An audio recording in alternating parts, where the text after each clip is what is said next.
The world over, dialogues have been employed to pass across information to various people.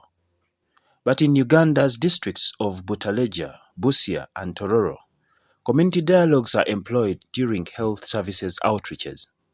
But one thing that is unique is that many elderly people are coming to attend these dialogues for family planning services.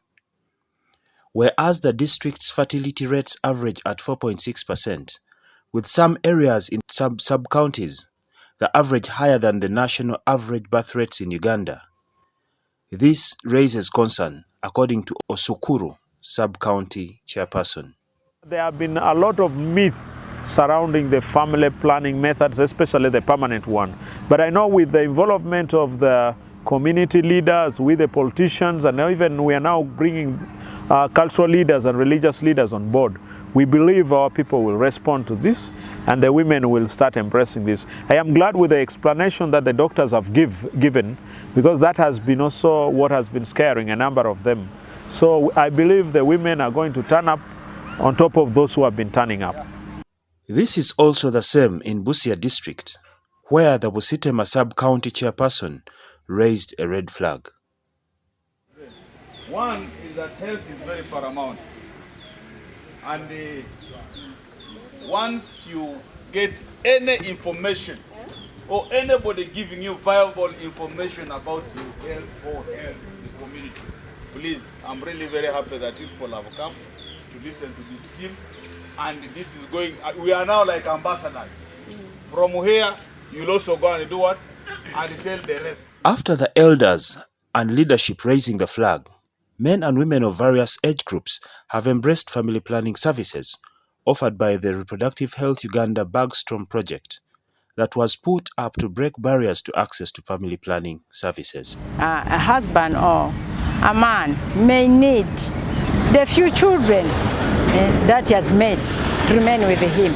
He may not need to add more, but you find that some women need to add more children, and especially when they have had the same sex, like they have only boys, so there is need also to look for a girl child. So you finally find them adding unwanted children, which always give them a lot of disadvantage in handling the upbringing of these children. It is really a great idea that we have had. In fact, we have been hearing about reproductive health. And some time back, those services have been moving around.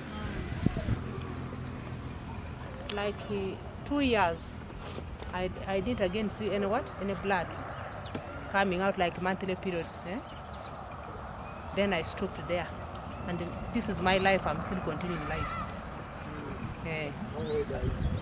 I'm now 50 years.